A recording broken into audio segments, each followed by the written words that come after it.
Muy buenos días, amados hermanos. Abran sus Biblias, por favor, en Santiago capítulo 3, versículo 18. En esta mañana tenemos el privilegio de terminar el tercer capítulo del libro de Santiago en nuestro estudio expositivo detallado que estamos llevando, el Evangelio, un culto hecho vida, la gracia de Dios nos llena de obras. Ese es el eslogan, ese es el polo a tierra que tenemos para no perdernos, porque fácilmente cuando uno estudia una carta como la de Santiago, que es multitemática, uno puede desviarse. ¿Sí? Comienza en un tema y termina lejos, nos suele pasar, ¿cierto? Uno dice, les voy a hablar de este tema, y cuando uno termina está hablando otras cosas. El libro de Santiago nos va a guiar en un solo tema, y el único tema práctico de Santiago es ¿cuál es la religión verdadera? ¿Y cuál es la religión verdadera? Nos va a decir Santiago, porque Santiago nos hace preguntas y como sabe que nosotros respondemos mal, él mismo responde. Esa es una muy buena técnica, ¿cierto? Que si uno dice, respondan ustedes, se dispersa el discurso y Santiago vuelve y dice, bueno, la respuesta es esta. ¿Hay alguno sabio y entendido? Sé que me van a decir que sí, la respuesta es no. ¿Ustedes son oidores y hacedores o solamente oidores? Yo sé que solo oyen y no hacen, entonces nos da la respuesta. Y con esa respuesta de antemano nos permite ir construyendo toda la temática y es cuál es el carácter de la religión verdadera. Según Santiago hay dos religiones, una religión vana y una religión verdadera. La religión vana consiste en cosas que se muestran, apariencia, cosas externas, vestuarios, no hagas, no toques, no mires, no vayas, no digas. Esa es la religión falsa, que se pregona incluso en algunas iglesias evangélicas. Pero la religión verdadera es la religión del corazón, que implica transformación, vida eterna y seguridad plena. Y en ese sentido Santiago nos ayuda a comprender, como usando una realidad natural de nuestro contexto, que básicamente nosotros tenemos tres áreas principales en la vida, las cuales atendemos. Y lo dice la Escritura en el mandamiento cuando dice, amarás al Señor tu Dios, ¿recuerdan? Con todo tu corazón, con toda tu mente y con todas tus fuerzas. ¿Estamos de acuerdo? Corazón, alma o espíritu, mente o razón o emociones, y cuerpo, fuerzas o acciones. Tres áreas de nuestra vida. Naturalmente el ser humano se enfoca en lo más visible o lo más externo. Y generalmente la religión falsa se ocupa en afectar de afuera hacia adentro, pero generalmente no llega sino a la capa externa, que es la apariencia. Y ahí se queda. ¿Sí? Entonces, ¿quiénes son los buenos cristianos en las iglesias? Los que llegan temprano, los que se aprenden el versículo, los que están juiciosos. Esos son los buenos cristianos. Incluso los felicitamos, incluso a veces los reconocemos, porque decimos, ese es un hermano ejemplar. Claro, de afuera hacia adentro, el ejemplo se ve en una actitud quieta, tranquila, obediente, sumisa. Pero ¿y qué pasa más adentro? ¿Qué pasa en las emociones? Recuerda lo que dijo Santiago, las emociones están en turbación, están afectadas, están confundidas. Y si vamos un poco más adentro al corazón, ¿cómo está el corazón? En contienda. Está en contención, está en una guerra porque quiere conseguir cosas y no las consigue. Y el fruto de justicia se siembra en paz para aquellos que hacen la paz, dice el versículo de esta mañana. Y el título de nuestra enseñanza no es paz total, sino felicidad total, porque el hombre busca felicidad. Y no es malo buscar o aspirar felicidad. A nosotros nos han dicho que fuimos creados para ser felices. ¿Han escuchado eso? Yo merezco ser feliz. La felicidad es el fin último, pero aprendimos hoy en el catecismo, en la confesión, que el fin principal y más noble del hombre no es ser feliz, sino glorificar a Dios. Sin embargo, muy dentro de nosotros tenemos grabado, casi tatuado, que nosotros merecemos algo y que somos felices, que queremos ser felices. Felicidad, bienestar y placer son tres cosas que el hombre busca y que la sociedad ofrece en todas las esquinas. Todas las esquinas salgan ustedes y ¿qué les ofrece? fórmulas para ser felices, para tener placeres y para tener bienestar. Pero el bienestar, la felicidad y el placer responden a las mismas áreas de la vida como las mencionamos. El placer al cuerpo, el bienestar a la mente y las emociones, y la felicidad al alma o al espíritu. Si el hombre dice que lo que él aspira es ser feliz, pero solo se enfoca en el cuerpo, ¿va a ser feliz? Solo va a tener placer, porque está enfocado solo en lo más externo, que es satisfacer sus antojos o sus anhelos. Y eso nos ha venido diciendo Santiago, y por eso nos va a ayudar a comprender con este versículo que el fin del hombre en Cristo sí es ser feliz. Pero no la felicidad cero dolor o cero problemas, sino la plenitud que trae paz, que trae certeza, que trae confianza y que nos permite tener serenidad y plenitud sabiendo que Dios está en control de todas las cosas. El capítulo 3 comenzó hablando de la guerra, ¿recuerdan? La guerra con las palabras, la guerra con los discursos, la guerra con los argumentos, la guerra que se enciende con la lengua. ¿Sí? Santiago nos va a decir, cuando el corazón está en contención, las emociones están turbadas, ¿y qué se dice? ¿Qué se habla? Se enciende un fuego con las palabras, porque estamos autoengañados y estamos queriendo tener bienestar a través de nuestros propios métodos. ¿Han escuchado ustedes decir la siguiente frase, sueña en grande? ¿La han escuchado decir? ¿Dónde la han escuchado decir? En la Biblia yo no la he encontrado, no sé si alguien me ayuda con una concordancia. Sueña en grande. José tenía muchos sueños, pero no era que soñaba en grande. Y Jesús un día estaba con tanto sueño que hubo una tempestad y no se dio cuenta. Pero esa frase, sueño en grande o sueña en grande, en la Biblia no la escuchamos. Pero ¿sabe dónde se escucha? En los púlpitos y en la boca de los predicadores. Diciendo el hermano, sueña en grande como Caleb, sueña en grande como Josué, sueña como Jacob que conquistó la bendición, sueña y ganarás. ¿Y por qué el hombre dice que puede y debe soñar en grande? Porque él merece. ¿Por qué yo sueño? Porque yo merezco. Y como yo quiero lograr lo que merezco, entonces me voy a soñar muchas cosas. Y por eso muchos andan soñando. ¿Sí? ¿Y qué es lo que sueñan? Que son ricos, que son millonarios, que nacieron en cunas de oro, incluso que no tienen adversidades, porque todo es bienestar y placer. Santiago nos va a decir que la mayoría de los hombres buscan tener paz, felicidad y paz y realización, pero no la consiguen porque están en guerra. Que incluso en la iglesia muchos cristianos vienen y están en guerra.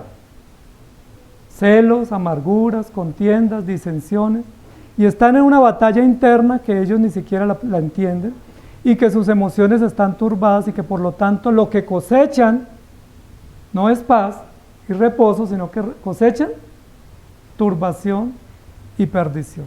Lo está diciendo el texto. Por eso en el libro de Santiago, en el último texto del capítulo 3, nos va a decir, ¿ustedes realmente quieren tener paz? ¿En serio quieren paz? ¿En serio quieren vivir tranquilos, serenos? Ok, entonces hay que entender el proceso. Y el primer proceso no es sueña en grande. El primer paso para poder tener paz es ríndete al Señor y confía en Él. Entrega todos tus sueños y tus planes y tu agenda en las manos del Señor. Porque si tú controlas tu agenda, no vas a ser feliz, sino que vas a ser más infeliz de lo que ya eres. Hay algunos que andan con agenda en mano, con sueños para ver si los cumplen. ¿Y qué nos ha pasado cuando hemos intentado eso? Este año lo logro, como sea lo logro. ¿Qué pasa al final del año?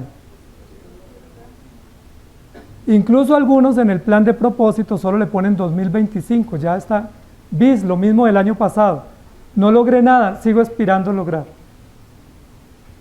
La paz que el hombre ofrece y que la sociedad ofrece es una paz que viene de afuera hacia adentro y se nos presenta a través de antojos, gustos, deseos y pasiones. Eso es lo que va a decir la Escritura. La sociedad nos dice, ¿quieres tener paz? Necesitas un auto nuevo. Entonces uno se endeuda 80 millones con un auto nuevo, pues media gama, ¿no? 80 millones, y uno dice, no, ahora sí soy feliz, tengo mi auto nuevo, ¿sí? Solo que lo tengo que pagar en 60 cuotas. ¿Cómo soy feliz? Tengo que estudiar en la mejor universidad. Para ser feliz merezco tener un salario mejor, para ser feliz merezco tener una propiedad. Todo para ser feliz, antojos, gustos, deudas. ¿Y somos felices o no? ¿Qué sigue sucediendo en nuestra conciencia y en nuestro corazón? Bueno, pero aquí Santiago nos habla de paz, que es la pregunta y la inquietud que tiene la audiencia. Queremos tener paz, ¿cómo lo hacemos? ¿Dónde venden fórmulas mágicas para vivir en paz? Y Santiago nos va a ayudar a entender. Lo primero que tenemos que entender para poder adquirir paz es ser justos. ¿Alguna vez ustedes han comprado esas plantas de los viveros, que son plantas hermosas, ornamentales, y uno las compra y dice, esta planta es hermosa, la llevo a mi sala y la pongo, y eso va a florecer y la voy a tener por largo tiempo? ¿Qué nos ha pasado con esas plantas al mes o a los 15 días? ¿Sí les ha pasado? La mayoría de esas plantas se mueren, porque están en un ambiente artificial, y cuando las traemos al ambiente natural mueren. ¿Por qué murieron? ¿Porque la planta era mala? No tenía las condiciones naturales, no estaba expuesta a las condiciones reales, no era una planta veraz en el sentido de que pudiera estar en cualquier terreno, cualquier temperatura y que pudiera sobrevivir. Si ustedes sueñan en grande y sueñan con tener paz y con ser felices, lo primero que tienen que hacer es ser justos. ¿Y cómo se entiende la justicia? La justicia se entiende como la comprensión adecuada de lo que nosotros somos. Es decir, ¿merecemos algo? Yo merezco ser feliz. Entonces, si yo merezco ser feliz, y eso lo creo, no estoy siendo justo. Ni siquiera conmigo mismo, y mucho menos frente al Evangelio. Porque conmigo mismo, ¿qué merezco? O sea, ¿qué merecen nuestros hijos? ¿Quién ha hecho algo por ellos? ¿Ellos qué han hecho por sí mismos? Los primeros 10, 15, 20, a veces hasta los primeros 40 años, ¿qué hacen los hijos por sí mismos? ¿Quién es el que hace por ellos? ¿O quiénes hacen por ellos? Si los hijos están bien, si rinden en el colegio, si están sanos, si tienen algún resultado, ¿quiénes han hecho por ellos todo? Y se para ese mocoso a decir, ¿es que yo merezco? ¿Qué le diría uno? ¿Mereces qué? ¿Qué mereces? ¿Qué has hecho? Lo que la Biblia nos va a decir es, no tenemos derecho a reclamar porque lo que tenemos son deberes. Y esos deberes que son justos y que son normativos, hacen que no tengamos derechos para exigir, sino deberes para cumplir. ¿Cómo podemos decir a Dios, merezco esto y estoy soñando y me lo tienes que dar?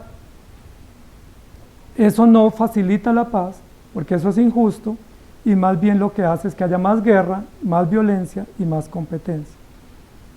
Hechos capítulo 4, versículo 27 dice, porque verdaderamente se unieron a esta ciudad contra tu santo Hijo Jesús, a quien ungiste Herodes y Poncio Pilato con los gentiles y el pueblo de Dios.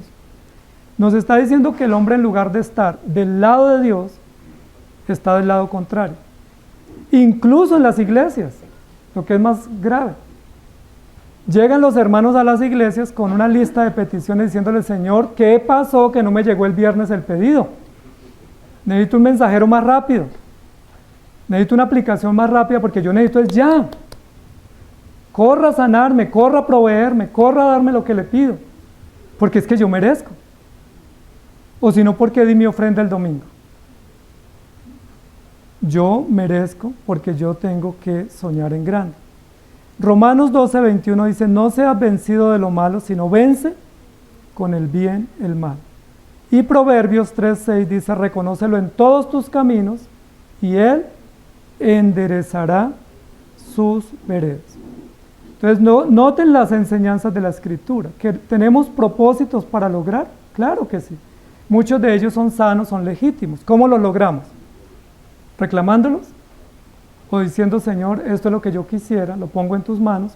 Si es tu voluntad, concédemelo, y si no es tu voluntad, hágase lo que tú a bien dispongas.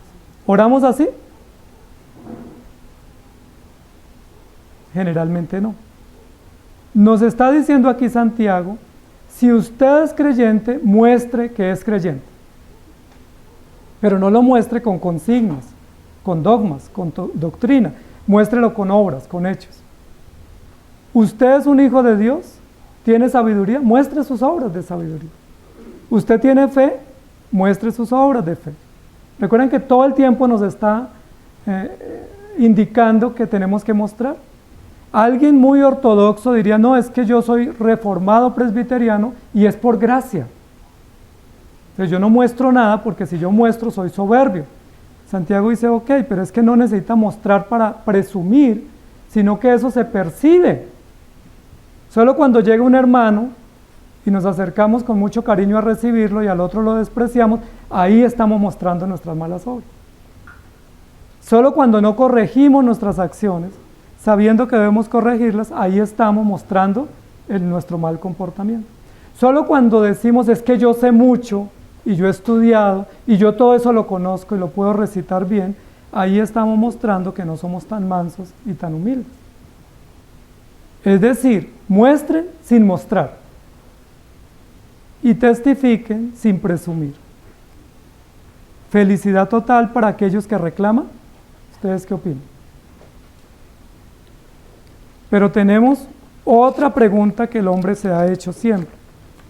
Y es la pregunta, como él dice, yo sueño, ¿cuál es el siguiente paso del que sueña?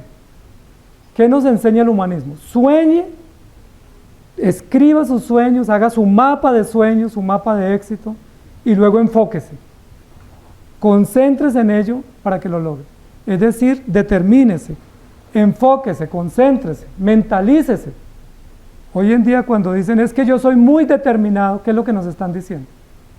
Estoy muy enfocado. Cuando las señoras dicen es que yo estoy muy empoderada, ¿qué es lo que están diciendo? Estoy concentrada en lograr mis sueños. ¿Sí? Los tengo clarísimos y los voy a lograr. Y para yo lograrlos, en lugar de rendirme a Dios y confiar, lo que hago es exigir justicia. Porque yo tengo unos planes que quiero lograr y voy por el camino a lograrlos y alguien me estorba. ¿Yo qué digo? Hágase a un lado que usted me estorba. ¿Sí? Déjeme que voy pasando porque voy de afán. Y tengo unos planes que los tengo que lograr y las metas se tienen que cumplir. Exijo justicia. Y eso hace, amados hermanos, que nosotros vivamos en una sociedad y que nuestro corazón, muchas veces aún teniendo el Evangelio, en lugar de centrarse en los deberes, estamos centrados en los derechos. Y en lugar de centrarnos en hacer justicia, nos centramos en exigir justicia. ¿Se han visto las personas que marchan? Todos los que salen a marchar o a protestar están haciendo justicia o exigiendo justicia. ¿Y a quién le exigen? Bueno, a alguien le exigen. Al Estado, a una entidad, a unas autoridades. Exigimos, reclamamos, merecemos. ¿Se han escuchado los carteles? Sí, exigimos, exigimos, exigimos. Justicia, justicia, justicia. Dice, qué bueno que se exija justicia. Pero la Biblia nos dice que hay que hacer justicia. Amar justicia y no exigir justicia. La Biblia no nos da privilegio de exigir justicia porque la justicia ya está reglada y la justicia ya está estipulada. Lo que nos dice es sométanse a esa justicia, háganla. ¿Quieren ustedes justicia? Sean justos. ¿Quieren ustedes que los traten con justicia? Bueno, hagan justicia. Y recuerden que incluso aquí en el texto que tenemos de estudio dice, el fruto de justicia se siembra. Y ese concepto es muy interesante. Para hoy en día muchos no es comprensible porque no somos, nuestros hijos ya son citadinos, pero para todos los que somos de un poco más de edad, fuimos del campo, somos del campo, entendemos muy bien el concepto de sembrar. ¿Sí? Siembra. Vamos a sembrar una planta. ¿Qué se requiere para sembrar? Un terreno, una semilla y unas condiciones naturales para poder sembrar, hidratar y cuidar una planta. Se siembra, pero para que esa planta nazca o produzca, ¿qué se requiere? cuidados, tiempo, dedicación, paciencia. Pero ¿qué le pasa a la semilla para que pueda nacer? ¿Qué tiene que suceder con la semilla? Morir. ¿Recuerdan que el Señor dio esa enseñanza? Si la semilla no cae a tierra, no muere y no nace, no hay fruto. Miren lo interesante del tema. Es decir, ¿ustedes quieren paz? ¿Qué tienen que hacer? Sembrémoslos. Es decir, sepultémonos. Ese sí es un auto, que no es autoestima ni autoconcepto, sino autorrenuncia. O morir, o renunciar. ¿Quién está dispuesto a renunciar a sus sueños? ¿Alguien quiere? No, es que los míos van de primeras y los míos son más urgentes. Cuando uno hace una fila, siempre uno tiene más urgencia que todos los demás. ¿Sí? El otro se está muriendo, pero es que a mí me duele una uña y ese dolor no me lo soporto. Siempre merezco más, pero el tema aquí es, ¿ustedes quieren entender cuál es la religión verdadera? Comienza por morir. Es decir, yo queriendo mostrar, queriendo ponerme más alto para que me vean, y el Señor me está diciendo, tienes que ponerte más bajo, donde nadie te vea y tienes que morir y pasar inadvertido. ¿Me hago entender? ¿Por qué? Porque para que haya fruto de paz, de justicia, de felicidad, de mansedumbre, se tiene que morir. ¿Quién está dispuesto a morir? Si se hubiera puesto en consenso en la época de Jesús, ¿quién de ustedes quiere morir en lugar mío? Seguro no hubieran dicho, ¿seré yo? Todos hubieran escapado. Jesús fue el que dijo, yo voy a morir por ustedes, e incluso le recriminaron. Pero nadie está dispuesto a morir por otro. Cuando uno dice, yo doy la vida por ti, es yo doy la vida, pero no me vayas a pedir que te ayude. O sea, yo doy la vida, pero defiéndete. El fruto, para que sea real y sea veraz, tiene que sembrarse. Y se siembra la semilla y nace un fruto de la misma semilla o de la misma especie, pero se tiene que sembrar. Es decir, lo que Santiago nos está diciendo entre líneas es, todo lo que les he dicho hasta acá se resume de la siguiente manera. ¿Ya murieron? ¿Ya renunciaron? ¿Ya se crucificaron? ¿Recuerdan los dichos de Jesús? El que no renuncie a todo no es digno de mí. El que no tome su cruz y muera no es digno de mí. El que no esté dispuesto a no mirar atrás no es digno de mí. Entonces, por eso ya entendemos la realidad de la iglesia que Santiago escribe. Porque Santiago está escribiendo una iglesia que uno casi que termina diciendo, oye, está en el lugar equivocado Santiago. Pareciera que estuviera como una plaza de mercado y él intentando predicar y decirle, les hablo a ustedes, hijitos míos. Si uno, pues en una plaza de mercado nadie lo atiende. Pero está en la iglesia predicando, pero pareciera que todos a quienes él les dirige el mensaje no han nacido de nuevo. ¿Recuerdan qué pecados tienen y cultivan? Celos, insensatez. Acusan a Dios de que les ha puesto tentaciones. Se creen sabios a sí mismos. Hay una cantidad de maestros que pululan y hay una cantidad de amargura, frustraciones, contenciones. Están en guerra todos. Tan simple como que un hermano le pide ayuda al otro y el otro le dice, no, a mí no me moleste, hágalo usted. Yo estoy concentrado en mis sueños. Y Santiago le dice, pero ni siquiera sus sueños tienen que ver con corregir sus faltas. Ni siquiera tienen que ver con que van a la iglesia y se miran al espejo, ven sus faltas y las corrigen. No tienen tiempo para eso. No, es que estoy muy enfocado. Estoy enfocado en lo mío. Entonces les dice, ok, si están realmente enfocados en tener paz y en exigir justicia y en buscar bienestar y felicidad, les quiero recordar que tienen que morir. Y ahí se pone muy complejo el llamado. ¿Recuerdan cuando Jesús les habló a los discípulos así? Entonces dijeron, dura es esta palabra. Y se comenzaron a ir. ¿Y recuerdan que les dijo Jesús? Ay, por favor, no se vayan, esperen y cambiamos el discurso, un poco más suave. Jesús les dijo, ok, si ustedes se quieren ir, váyanse también. Porque si no están dispuestos a morir, a renunciar, si no están dispuestos a dar la vida por causa del Evangelio, no son dignos. Y eso es lo que está diciendo Santiago. El fruto de justicia se siembra en paz.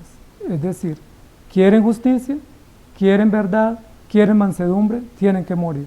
Tienen que enterrarse, tienen que sepultar sus sueños, sus propios planes y confiar en el Señor.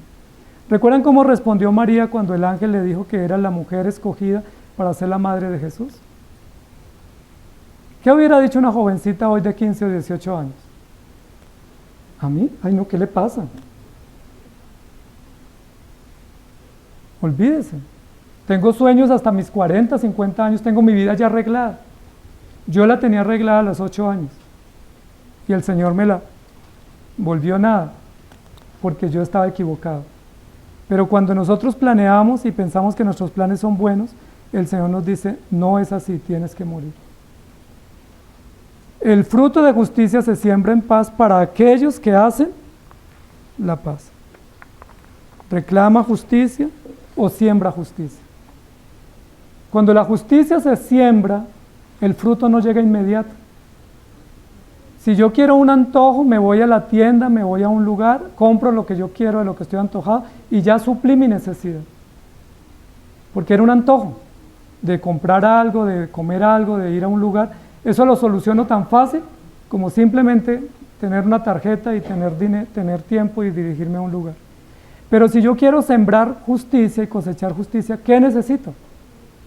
Es un proceso largo, es un proceso exigente. Recuerden que incluso en Apocalipsis los creyentes reclaman diciendo, Señor, ¿hasta cuándo? Llevamos tiempos, años, décadas, lustros, esperando que tú nos resuelvas y no nos hace justicia. ¿Hasta cuándo? Porque la justicia se siembra, pero el fruto no tarda, pero para nosotros sí. Vemos que tarda, pero no tarda. Santiago 3:18 nos dice eso, el fruto se siembra en justicia, pero no tiene resultado pronto. Amados hermanos, a nosotros no nos gusta renunciar a nuestros sueños porque nosotros queremos recompensas inmediatas. Y estamos en una sociedad donde se buscan recompensas inmediatas, que son paliativos, que son placebos, donde nos dicen, mire, haz esto y ya te vamos a premiar. Pero si nos dicen trabaje 10 años y el premio es a los 10 años, ¿quién concursa?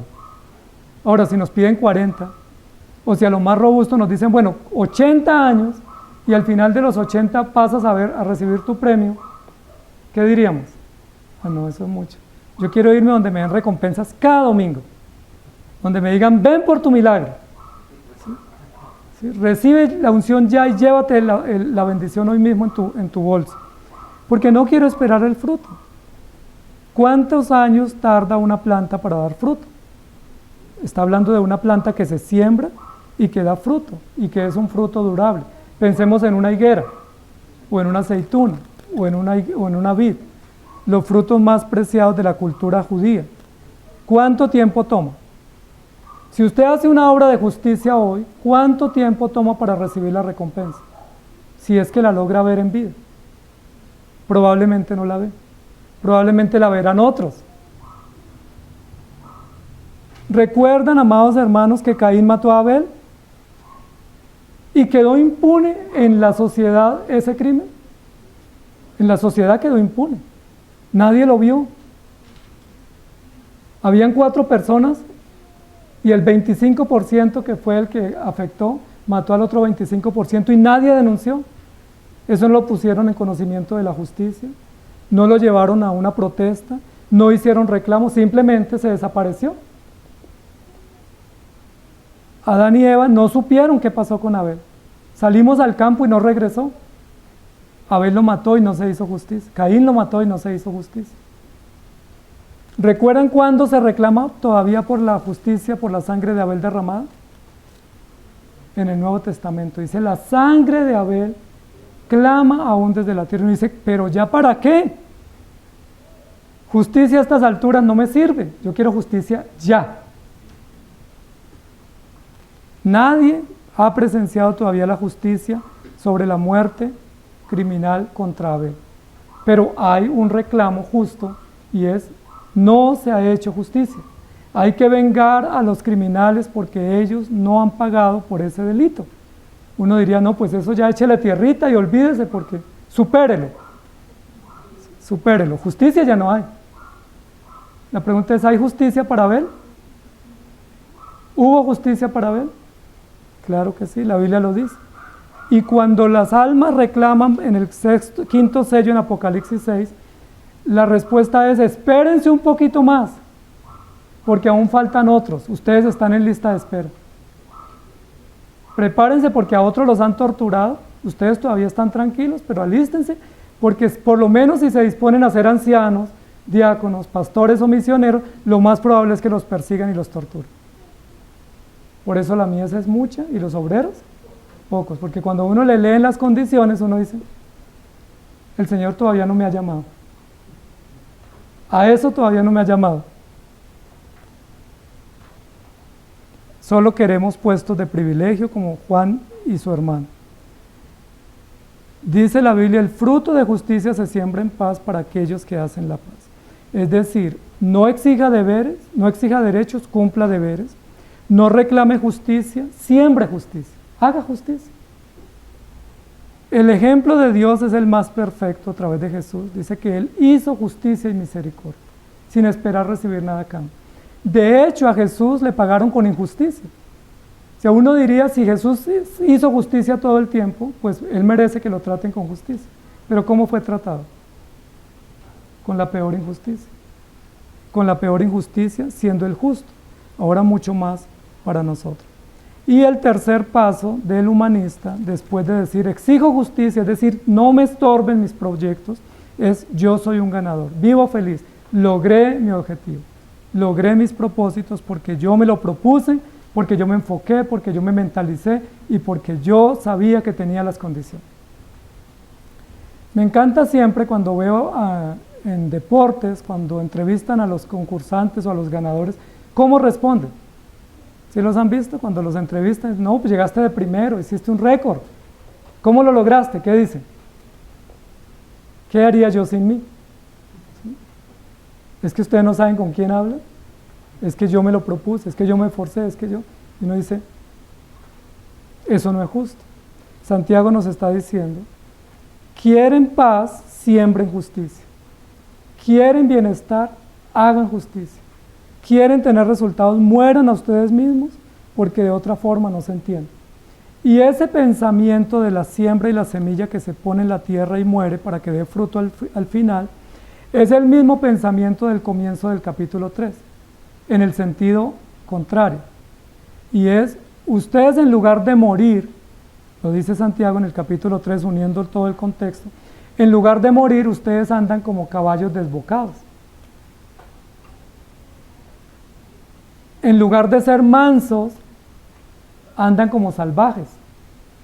Y esta semana me recordaba un texto, una hermana, yo no le he podido encontrar en la Biblia, que dice, es que el Señor nos dice, sea manso, pero no menso. En mi concordancia no ha aparecido en la versión que yo uso. Pero ese es muy común entre nosotros. Yo soy manso, pero no me dejo. Y ese texto valdría la pena, esa frase, ese dicho, valdría la pena ponerlo en el contexto de la Escritura. Porque la Biblia dice, Jesús enmudeció y no abrió su boca. Y cuando lo maltrataban y lo torturaban, no dijo nada para defenderse. Y lo dice el libro de Santiago, tengan como ejemplo a Jesús ante Pilato. Y recuerdan cuando Pilato le dijo, ¿eres tú el rey? ¿Eres tú el Cristo? Esa era la oportunidad de defensa, ese era el alegato de defensa. Ahí lo que podía haber hecho Jesús era defenderse, le dieron un cuarto de hora para defenderse. ¿Qué hubiera hecho usted si le dicen, mire, depende de su respuesta, queda libre o se incrimina? ¿Qué pudo haber dicho Jesús? Se pudo haber defendido porque estaba ante Pilato que iba a autorizar la muerte de Jesús. Estaba el pueblo afuera, Jesús estaba en un interrogatorio y Pilato le pregunta, ¿eres tú el rey, el Cristo? ¿Y Jesús qué pudo haber dicho? No, eso dicen. Pensándolo bien, no, yo soy el hijo de un carpintero. Pero Jesús dijo, sí, tú lo has dicho. ¿Y eso qué ameritaba? la sentencia. Él se incriminó, se autoincriminó. Amados hermanos, lo que nos está diciendo Santiago es el conjunto de una vida o de una religión del corazón es morir y ser manso. Solo el que muere y da fruto nuevo. Pero mientras esté vivo en su condición pecadora o sin Cristo, sin regeneración, no puede dar buen fruto. Lo ha dicho en los capítulos anteriores. ¿Puede acaso una fuente dar aguas de dos tipos? ¿Puede una aceituna dar higos o una vid dar otro fruto? ¿Es posible? ¿Cuándo lo han visto? ¿Eso ha sucedido? Imposible. De la misma forma, un hombre o una mujer que no ha nacido de nuevo, imposible va a ser manso. ¿Cómo va a poder ser manso, sencillo, estar en gozo, en tranquilidad, en serenidad, en paciencia, en confianza, alguien que no ha nacido de nuevo? ¿Es posible? Está en guerra. Entonces, ¿quieren lograr estos resultados y estas virtudes? Primero toca morir. Y pudiéramos intuir ahí que Santiago les está diciendo, bueno, comiencen a hacer el hoyo para sepultar lo que ustedes son. Y lo va a decir Pablo en Efesios, toca morir al viejo hombre, desvestirnos del viejo hombre, vestirnos del nuevo hombre creado en justicia y santidad. De lo contrario, no. Juan 14, 24 dice, de cierto os digo, si el grano de trigo no cae en la tierra y muere, queda solo, pero si muere lleva mucho fruto. Eso lo dijo Jesús. No es una enseñanza nueva de Santiago. Hay que morir, hay que caer a tierra, hay que rendirnos al Señor y hay que rogar al Señor que nos haga morir para luego vivir y dar fruto. De alguna manera lo que está diciendo Santiago es, ustedes no van a poder tener fruto así como están viviendo. Olvídense. Pueden tener muchos sueños, pueden estar muy enfocados, pueden creerse vencedores, pero ustedes están derrotados y engañados. Uno de los temas controversiales en la carta de Santiago es, ustedes están engañados. Y es muy probable, y lo tenemos que referir siempre, que cuando nosotros tenemos una doctrina tan estructurada, pudiésemos también estar engañados por tan buena doctrina. No porque la doctrina sea mala, la doctrina es buena, pero si la letra de la doctrina no nos lleva a la vida, pues solo somos retórica. Somos como un címbalo. Tenemos doctrinas excelentes, pero prácticas perversas. Incluso algunos se justifican, pero ¿y para qué orar? Si ya el Señor todo lo sabe. Pero ¿y para qué congregarme si el Señor está en todo lugar? Pero ¿yo para qué me esfuerzo? Si sea que me esfuerce o no, pues la salvación es del Señor. Esas prácticas permisivas y tolerantes son riesgosas porque lo que nos está diciendo es muestre sus buenas obras. ¿Ya están en Cristo? Muestren sus buenas obras. ¿Hay alguno sabio aquí? Y Santiago les dice, ok, todos ustedes bajen la mano, les voy a mostrar lo que yo veo de ustedes y lo que Dios ve de ustedes. Ustedes se ven sabios, pero Dios ¿cómo nos ve? Celosos, llenos de amargura, confusos, turbados, en guerra, y va a seguir diciendo esto en el capítulo siguiente.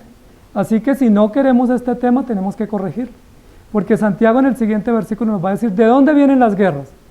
No, pues del armamento nuclear y de los políticos que toman decisiones de invadir y de mandar guerras a otras regiones, o porque hay minerales o riquezas en el mar o en la tierra.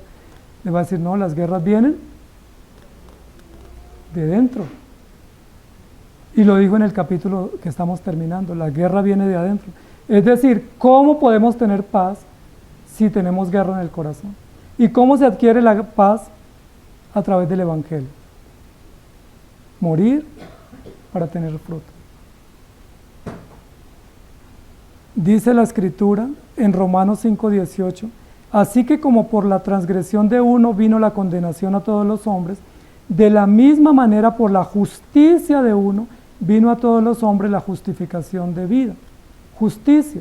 Y a mí me llama mucho la atención ese concepto de justicia, porque ya Santiago lo dijo en el capítulo 2, misericordia quiero y no sacrificio, y triunfa la misericordia sobre el juicio.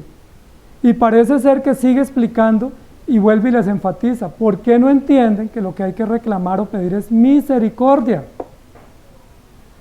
No justicia.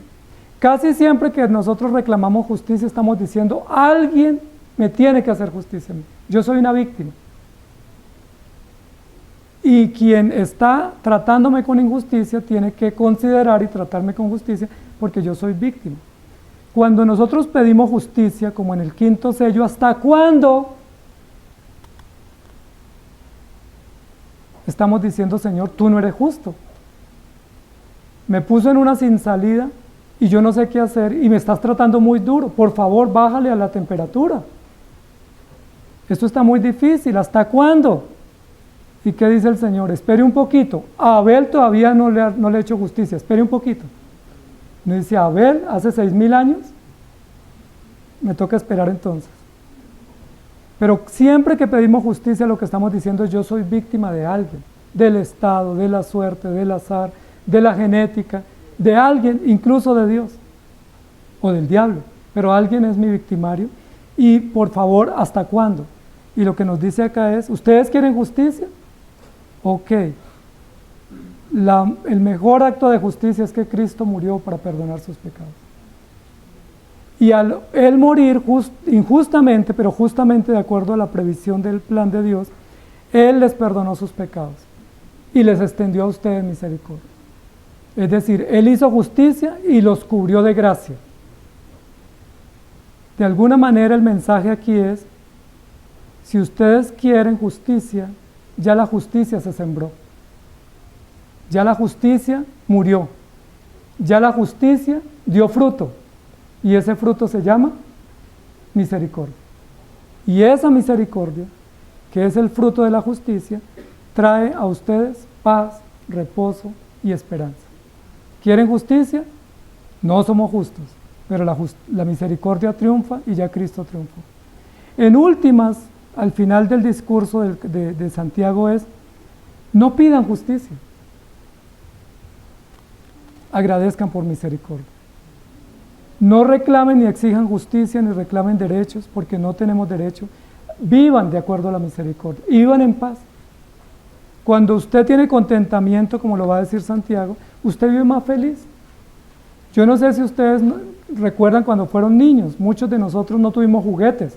Bueno, no tuvimos nada de niños. ¿Qué teníamos? La vida y el alimento.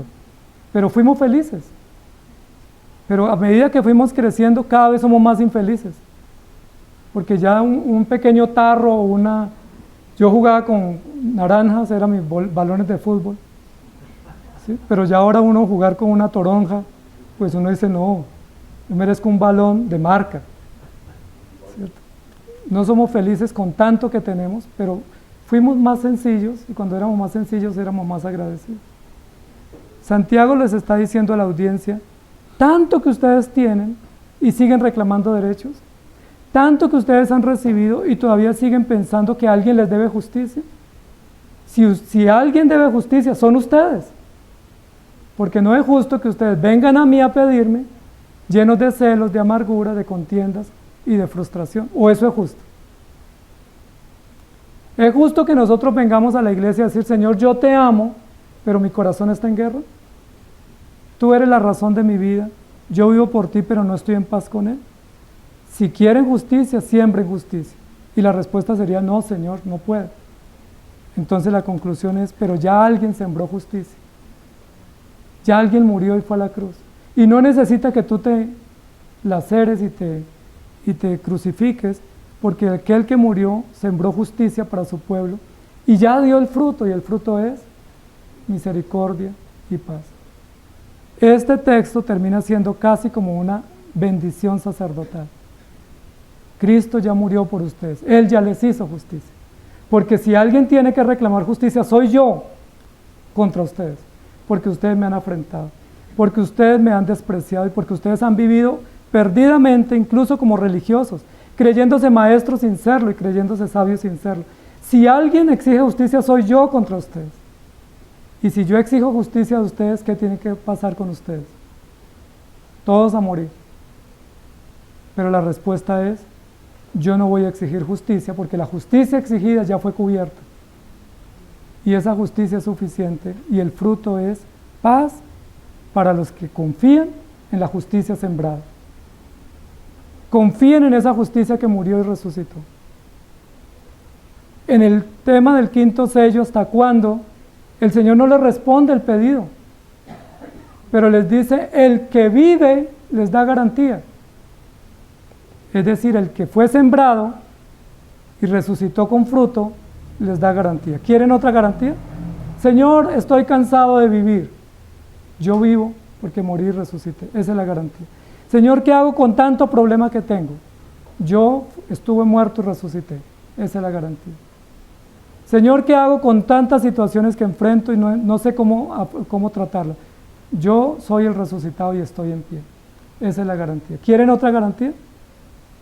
Santiago nos va a decir, no hay más garantía que la justicia que se siembra, y esa justicia es la que Cristo operó y ustedes reciben misericordia.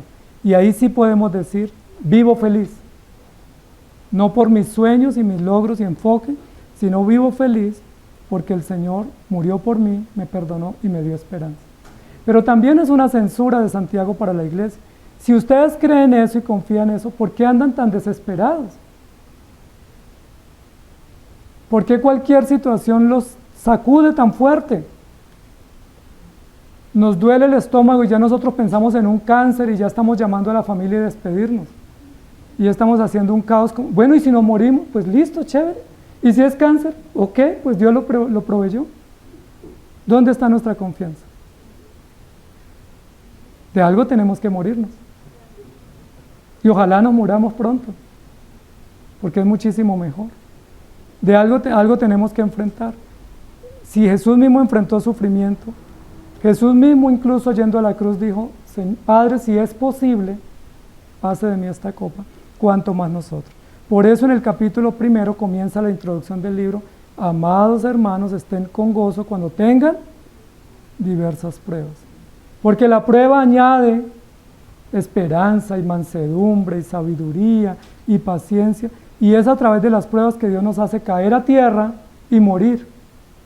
Porque si no tenemos pruebas, ¿qué hacemos? Nos vamos elevando cada vez más y nos inflamos y ya somos como un globo aerostático que estamos bien lejos. Y el Señor nos tiene que desinflar. ¿Y cómo nos baja? Pruebas. Pruebas, para que no nos enaltezcamos, para que no nos llenemos de soberbia. Y cuando nos viene la prueba, que decimos, oren por mí, que el Señor me quite la prueba. Y dice, no, pero si es que este es necesario. Con este es que lo tengo ahí polo a tierra, ese es el ancla. ¿Realmente felices, hermanos? Solo felices los que están entendiendo que la justicia es la que viene de Cristo, que todos estos logros de una vida mansa y sumisa se logran en Cristo, y aquellos que se rinden a Él para confiar solamente en Él. Los que siguen confiando en otras cosas no pueden tener esa paz y felicidad. La parábola de la perla de gran precio, ¿recuerdan? Que dice que era una perla de gran precio y que este hombre que quería comprarla tenía que vender todo para quedarse con esa perla. No podía quedarse con nada más, porque si él se quedaba con algo más en su bolso, no podía adquirir la perla. Es todo o nada. Pero ¿saben qué hacemos nosotros? Nosotros decimos, yo quiero el Señor, pero también quiero las añadiduras y de hecho me interesan mucho. La pregunta que nos planteamos es, ¿felicidad total? Claro que sí para el cristiano, pero viene por el Evangelio. No viene ni por los sueños, ni los planes, ni el enfoque. No viene por ser luchador y mentalizado. La felicidad total viene por estar en Cristo y confiar en su justicia y agradecer por su gracia. Esa es la felicidad. Y la felicidad no es cero problemas o cero estrés.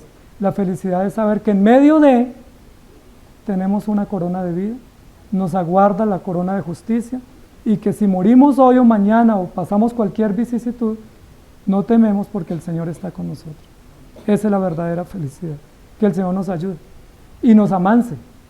Y para amansarnos nos tiene que poner una piedra, ¿sí? Una piedra de molino, ¿recuerdan? Y echarse a lo profundo del mar. A ver si ahí morimos. Señor, gracias te damos por tu palabra. Tu palabra es clara, sencilla, pero también es directa y es dura para nosotros. Porque es una palabra que nos confronta. Porque yo llego acá cada domingo con la certeza de que soy hijo tuyo, pero cuando escucho tu palabra tengo que generar muchas preguntas y muchas interrogantes si realmente siendo hijo tuyo estoy viviendo para ti. o si no he nacido de nuevo, o si estoy engañado. Y te rogamos que uses tu palabra y tu Espíritu precioso para corregir todas las faltas tan graves y tan comunes e incluso tan aceptadas y normalizadas, y nos des esperanza. Nosotros pensando que alguien nos debe algo y tú nos dices que somos nosotros los deudores. Nosotros pensando que merecemos algo cuando todo es tuyo y eres tú el único que mereces todo. Nosotros pensando que es por nuestras fuerzas y en nuestro tiempo, y cuando tú nos dices es por mí y para mí. Ten misericordia de nosotros, Señor, pidiendo justicia cuando por justicia seríamos consumidos. Mejor rogar misericordia. Señor, ten misericordia de nosotros, que siendo tus hijos no corregimos las deficiencias, las escondemos y las justificamos, y siendo tus hijos vivimos en guerra con los placeres de este mundo, y casi todas las cosas que combaten en nuestros miembros contra nuestra propia alma son cosas tan efímeras como bienestar, dinero, placer, fama, riquezas, cosas que no tienen ningún valor frente a la eternidad. Por eso no tenemos tiempo para ti, incluso ni para leer la Biblia. A veces no tenemos tiempo ni para ir a la iglesia. A veces no tenemos tiempo ni para nuestros seres queridos, porque estamos enfocados en nuestros sueños. Sueños que no nos traen libertad, que no nos traen paz. Sueños que solo nos esclavizan y muchos de ellos nos roban lo poco que tenemos. Ayúdanos a tener en mente que todo es por ti y que no hay mayor deleite y placer y más aspecto en el cual nos podamos enfocar que en seguir tus pisadas, en hacer tu voluntad y en procurar tu gloria. Ayúdanos, te lo pedimos, Señor, con una acción de gracias, pero también rogándote nos perdones y tengas misericordia de nosotros. En Cristo Jesús. Amén. Señor les bendiga, queridos hermanos.